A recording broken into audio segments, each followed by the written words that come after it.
ओम नमः शिवाय, जय महाकाल। कैसे हैं आप सभी शिव भक्त? आप सभी शिव भक्तों को मेरा प्रणाम है।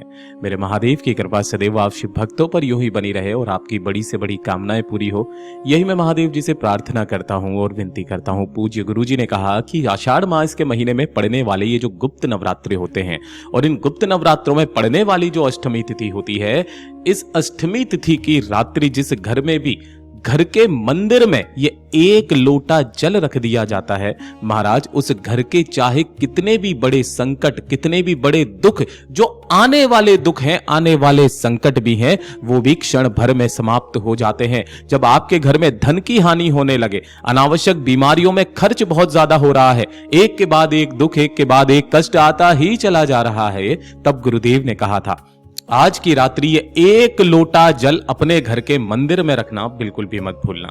गुरुदेव की कथा से सुनकर और समझकर इस पूरे उपाय को बहुत आसान भाषा में बताऊंगा, परंतु उससे पहले आप सबसे बस एक छोटी सी प्रार्थना। जो भक्त पहली बार आए हैं, चैनल को सब्सक्राइब जरूर से कर लीजिएगा और वीडियो को लाइक करके महादेव का कोई सा भी प्यारा नाम कमेंट बॉक्स में लिखना मत भूलिएगा।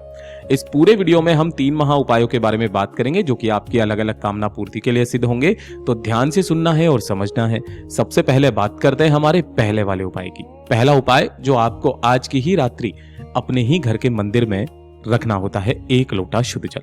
गुरुदेव ने कहा आपको जब लगे कि आपके घर में किसी तरीके का कोई संकट है, किसी तरीके की कोई परेशानी है, एक परेशानी खत्म होती है दूसरी आ जाती है, दूसरी खत्म होती है तीसरी आ जाती है, एक के बाद एक समस्या अगर आपके परिवार में बनी हुई है, कभी कभार छोटी छोटी सी बातों पर लेकर के आपके घर में लड़ाई झगड़े क्लेश बहुत ज्यादा हो रहे हैं, साथ ही साथ जायदाद को लेकर के, पैसे को लेकर के आपके घरों में लड़ाई झगड़े चल रहे हैं, किसी पर कोई कोर्ट केस कचहरी हो चुका है, मतलब किसी पर किसी तरीके का केस चल रहा है, और परिवार के जो बच्चे हैं, लोग हैं, वो भी एक दूसरे के लिए हमेशा अनबन वाली मुद्रा में रहते हैं, मतलब किसी से कोई बातचीत नहीं करना है, लड़ाई झगड़ा करना है, कुछ ना कुछ ऐसी समस्याएं जब आपके परिवार में होने लगे ना, तो ये समझ जाना कि आपको ये उपाय निश्चित रूप से करना है। गुरुदेव ने कहा अगर कोई समस्या भी नहीं है, फिर भी जो भी घर की कोई स्त्री, नारी, बहन, बेटी ये एक लोटा जल अपने घर के मंदिर में रख देती है ना, गुरुदेव ने कहा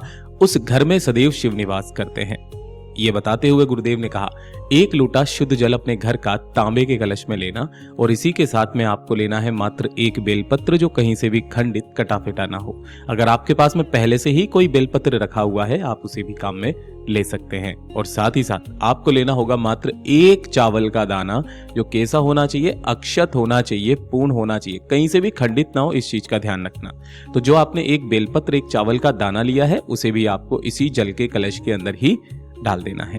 डाल देने के पश्चात आपको इस कलश को उठाना है, और कलश को उठा करके आपके घर के मंदिर में रात्रि के समय जरूर नोट करके रखिएगा, 9:15 पर इस कलश को उठाकर अपने घर के मंदिर में आपको इस तरीके से रख देना है, अपनी कामना कह करके, जिसके अंदर आपने एक बेलपत्र और एक चावल का दाना डाला हुआ है। और इसी के सम्मुख में आपको एक दीपक जला देना है, गोल बाती का।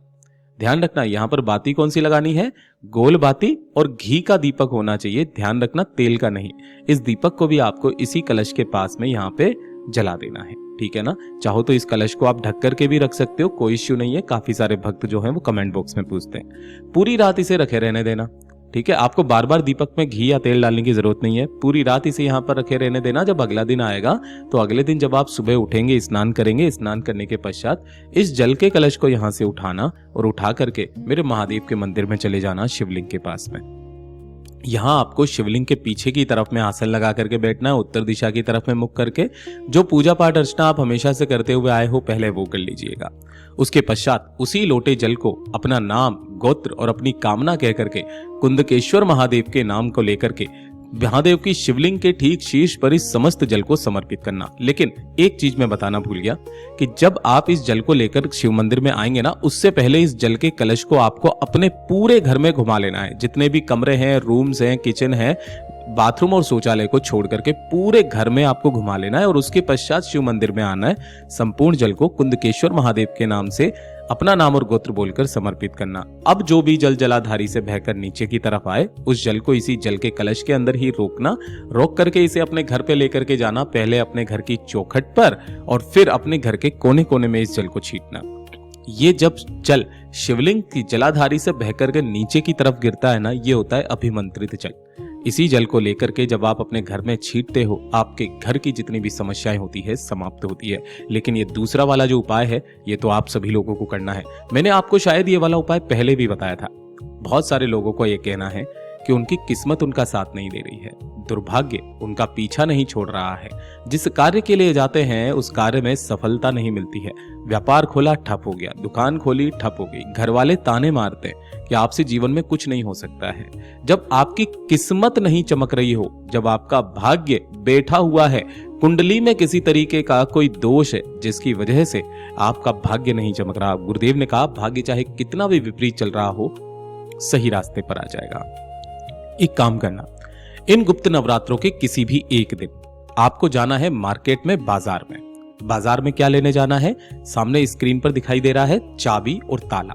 आपको ये ताला और चाबी लेकर के आनी है। अब ध्यान से सुनना, यहां पर नियम क्या कहता है। नियम ये कहता है कि जो भी बच्चे कुचे चाहे कोई से भी दिन चले जाना। गुरुदेव ने कहा जब भी आप ताला चाबी लेने जाएंगे ना, तो दुकानदार इसे खोल करके बंद करके बताएगा, आपको वो चीज नहीं देखना है। सीधे से आपको एक ताला एक चाबी जो पहले से ही बंद हो, इस तरीके का आपको एक ताला और इसी के अंदर इस चाबी को लगी हुई ऐसा का ऐसा ही आपको अपने घर पे लेकर के आना है। घर पे लाने के पश्चात इसे उठा करके अपने घर के मंदिर में इसे रख देना। किसी भी एक दिन लेकर के आ जाना और घर के मंदिर में इसे रख देना। और गुप्त नवरात्रे हो, चाहे चैत्र के हो, चाहे शारदीय हो, किसी भी एक रात्रि को आपको इसका पूजन करना है। अब जैसे भी आप पूजन करते हो ना, हल्दी कुमकुम लगा करके इस वाले का ताले का आपको जैसे भी आपको पूजन करना है वैसे पूजन करना। गंगा जल के छींटे लगा करके हल्दी कुमकुम से इसके ऊपर स्वस्तिक बना करके अपनी कामना कहते हुए यहाँ पर इसका पूजन कर लेना। पूजन करने के पश्चात इसे पूरी रात्रि भर यहीं पे रखे रहने देना। और अगले दिन गुप्त नवरात्रि के किसी भी एक दिन इस ताले को ले जा करके आपके घर के आसपास जो भी माता रानी का मंदिर हो, अब ये कोई जरूरी नहीं है कि आपके केवल वो पर्सनली माता रानी का मंदिर हो सकता है कि एक ऐसा मंदिर जिसमें सभी भगवान देवी देवता विराजित हो, जहां पर माता रानी की तस्वीर भी हो, अलग से स्थान हो, उस मंदिर में भी आप जा सकते हैं। माता रानी के मंदिर में जाना और अपनी कामना कह करके उस ताला और चाबी को ऐसा का ऐसा ही लगा हुआ, खोलना नहीं है, ध्यान रखना, ऐसा का ऐसा ही लगा हुआ ही आपको छोड़ करके आ जाना है। गुरुदेव ने कहा जिस दिन भी जो कोई व्यक्ति इस ताले को उठा करके और इसकी चाबी को खोल देगा, इस ताले को खोल देगा चाबी से, महाराज उसी दिन से आपकी बंद किस्मत का जो ताला है वो भी खुल जाएगा। भाग्य आपका चाहे कितना भी विपरीत चल रहा हो, सही रास्ते पर आ जाएगा। और बात करते हैं तीसरे वाले उपाय की, जो मनोकामना पूर्ति का सबसे अचूक उपाय है, जिसे आपको अपने ही घर के मंदिर में रात्रि के समय करना होता है। पूज्य गुरुजी ने कहा कि अगर आपकी कोई विशेष मनोकामना है, कोई विशेष इच्छा है, चाहते हैं कि महादेव बस मेरी ये कामना पूरी हो जाए, इसके अलावा मुझे कुछ नहीं चाहिए, तो आपको 9 लौंग के जोड़े लेने हैं। ये आपको शायद उपाय याद आ गया होगा, मैंने पहले भी बताया था। 9 लौंग के जोड़े, है ना। अब ध्यान रखना, एक लौंग के जोड़े का मतलब है 2 लौंग, यानी कि टोटल आपको कितनी लेनी है? 18 लौंग लेनी है। ठीक है, ऐसी लौंग लेनी है जिसके ऊपर का फूल भी हो। इसी के साथ में आपको 9 लेने हैं बताशे। ठीक है ना, ये 9 बताशे ये ले लीजिएगा। और एक लंबी बाती का दीपक तैयार करना कुछ इस तरीके से। ध्यान रखना, ये दीपक या तो आप गाय के घी का बनाना या फिर तेल का, और जो भी आप तेल लो कोशिश करना तिल का तेल अगर आपको मिल जाए तो बहुत अच्छी बात है, वो ले लेना। आपके घर के मंदिर में जहां पर भी माता रानी जी विराजित हैं, उनकी फोटो हो, मूर्ति हो, उन्हीं के सम्मुख में जाकर के सबसे पहले एक लंबी बाती का दीपक इस तरीके से प्रज्वलित करना, जलाना कि वो माता रानी के सम्मुख में उसकी बाती हो। ठीक है, एक प्लेट को यहाँ पे रख लेना।